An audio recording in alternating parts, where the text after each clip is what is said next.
ឲ្យតែចិត្តបុនទៀតម្ដងដឹងតែខ្ញុំចេញវីដេអូធ្វើតែទឹកដោះគោហើយដោយសារតែទឹកដោះគោហ្នឹងឆ្ងាញ់ចំណាយទឹកឲ្យញ៉ាំបានច្រើនទៀតសំខាន់តែទឹកដោះគោសូមឲ្យចូលមានកាល់ស្យូមជំនួសវីតាមីនច្រើនដំបូងខ្ញុំដាក់តែបៃតងបោះថៃហ្នឹងកន្លះកញ្ចប់អត់លីងមុនក៏បានលីងក៏បានខ្ញុំលីងតែរៀងឈ្ងុយបន្តិចចាក់ទឹក1លីត្រកន្លះចូលដាំដល់ពេលទឹកពុះយើងបិទភ្លើងសិនហើយបិទក្របត្រាំតែថែម20នាទីទៀតបងប្អូនចង់ធ្វើចំហួយខ្ញុំក៏បានប៉ុន្តែថ្ងៃនេះខ្ញុំធ្វើឆៅគួយសម្រាប់ឆៅគួយខ្ញុំប្រើកញ្ចប់ធំដាក់ស្ករថែម3ស្លាបព្រាហើយកូរឲ្យសព្វបន្ទាប់មកខ្ញុំប្រើទឹកសុទ្ធ500មីលីលីត្រលាយជាមួយនឹងម្សៅហ្នឹងចាក់ម្សៅបារាយើងកូរបារាឲ្យសព្វសិនណាហើយខ្ញុំដាក់ដាំទឹក1លីត្រដែរទឹកនឹងពុះហើយចាំយើងដាក់ឆៅគួយចូលដាក់បារាកូរបារាចឹងសរុបទាំងអស់ទឹកនៅក្នុងនោះ1លីត្រកន្លះដាក់ក្តៅតិចបំផុតហើយយើងធ្វើការកូររហូតដំបូងបងប្អូននឹងឃើញឆៅគួយរៀងក្របប៉ុន្តែកូរបន្តិចទៀតគឺវាចេញមកម៉ត់ហើយបងប្អូនកូរដល់ពេលណាឃើញម៉ត់អញ្ចឹងគឺបានហើយទុកនៅក្រៅ10នាទីហើយចាំដាក់ទូទឹកកកចន់ត្រជាក់រយៈពេល2ម៉ោងបានញ៉ាំបានបន្ទាប់ពីត្រាំ20នាទីហើយយើងត្រងកាក់តែចេញតនៅក្តៅឧណ្ហបងប្អូនលាយទឹកដោះគោចូលមកលើកនេះគឺខ្ញុំមិនដាក់ម្សៅទឹកដោះគោទេដោយសារបងប្អូនបាក់ហូរទិញយើងអាចដាក់ទឹកដោះគោសុទ្ធនេះជ័រក៏បានខ្ញុំដាក់600មីលីលីត្រយើងដាក់ទឹកដោះគោសុទ្ធនេះជ័រទៅសបោកាល់ស្យូមជាមួយវីតាមីនទៀត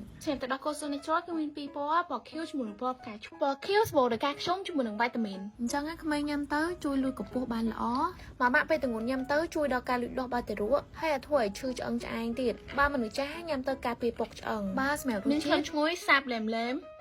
យាយទៅពេលដែលយើងផ្លាស់សេត្រជាក់អញ្ចឹងគឺញ៉ាំឆ្ងាញ់មែនតើ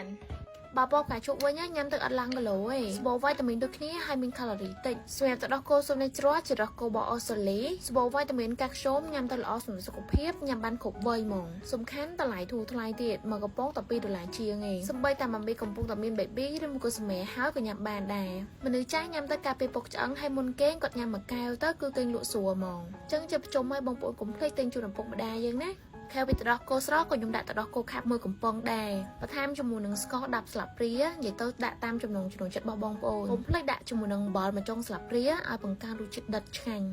ខ្ញុំដាក់ទឹកកកមួយកែវចូលពេលដាក់ទឹកកកអញ្ចឹងនឹងធ្វើតែយើងរត់ទៅឈ្ងុយធ្វើឲ្យខ្ញុំដាក់ទឹកកកឲ្យត្រជាក់យើងញ៉ាំបានឆ្ងាញ់ហើយចំពោះឆៅគួយរបស់យើងគឺកកបានល្អមែនតើបងប្អូនអាចកាត់ជ្រុងក៏បានឬមួយក៏ឈូសសរសៃដូចខ្ញុំក៏បានដែរនិយាយទៅឈូសសរសៃអញ្ចឹងពេលយើងបឺតដោយមកសរសៃឆ្ងាញ់មែនតើនេះបងប្អូនហើយ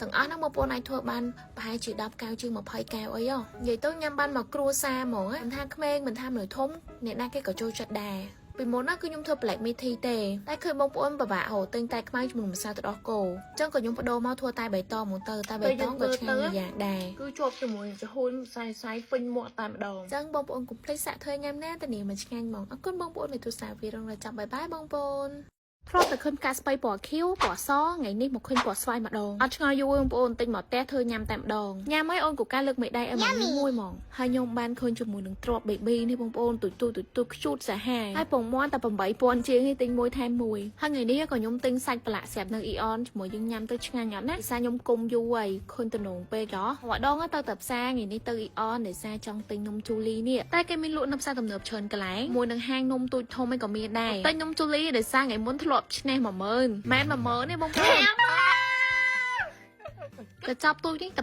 2000ជាងហើយបងប្អូនញ៉ាំទៅឆ្ងាញ់ហើយឆ្នេះរង្វាន់ទៀតនំជូលីមាន3រសជាតិ Sugar ជារសជាតិដែលខ្ញុំចូលចិត្តជាងគេមានរសជាតិ Golden ជាមួយនឹង Veggie នំនឹងមានច្រើនស្រទាប់យើងញ៉ាំទៅអត់តលន់ហើយជាមួយនឹងនំទឹកដោះគោនោះក៏ឆ្ងាញ់ដែ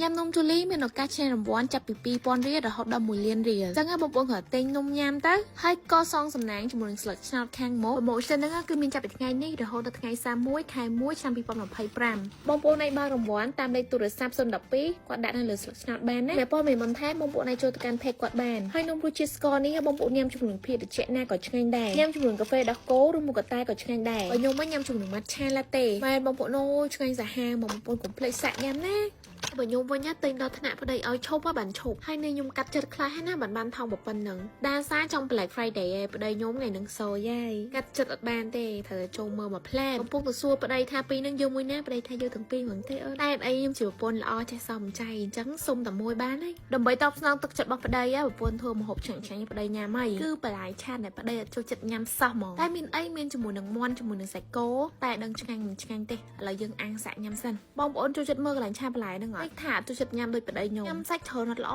ណាឆាការ៉ុតរៀងឆ្អិនសិនបានដាក់ស្ពៃអីចូលដាក់ស្ករមួយស្លាបព្រាប្រេងខ្យងមួយស្លាបព្រាហើយខ្នុរបន្តិចហើយយើងឆាទៅឆាមកមួយផ្លែតគឺហើយហើយបើញ៉ាំបន្លែទៅទេប្របាក់ញ៉ាំមកបងប្អូនអាចលាយទឹកស្អ៊ីវហើយជាមួយនឹងម្ទេសហើយស្ករមួយស្លាបព្រាចឹងទៅប្រេផ្អែមជ្រក់ទៅយើងស្រួលញ៉ាំហើយសម្រាប់សាច់អាំងណាគឺខ្ញុំអាំងសាច់គោមុនសាច់គោហ្នឹងគ្រាន់តែមើលក៏ដឹងឆ្ងាញ់ដែរនេះជាមួយទឹកយើងភ្លក់ហើយបើមាន់វិញក៏តំណងដែរហើយបងប្អូនមុខម្ហូបយើងមានតែប៉ុណ្ណាហើយភ្លាមប៉ាម៉ាក់អត់ទាន់ហូបផងអង្គការឡើងភ្លក់មុនហើយគេញ៉ាំហើយគេដាក់មេដៃឲ្យហ្មងតែខ្ញុំអត់ទាន់ហ៊ានញ៉ាំទេឲ្យខ្ញុំសាក់មុនសម្រាប់ផ្កាស្ពៃពណ៌ស្វាយនេះគឺរសជាតិដូចផ្កាស្ពៃពណ៌សអញ្ចឹងអត់ធំក្លិនដូចប្រូកូលីពណ៌បៃតងទេសម្រាប់ស្លាប់មាន់នេះគឺធម្មតាដូចយើងប្រឡាក់នៅផ្ទះរហដងខ្ញុំរ៉ែតឲ្យ8លើ10ឥឡូវដល់សាច់គោវិញ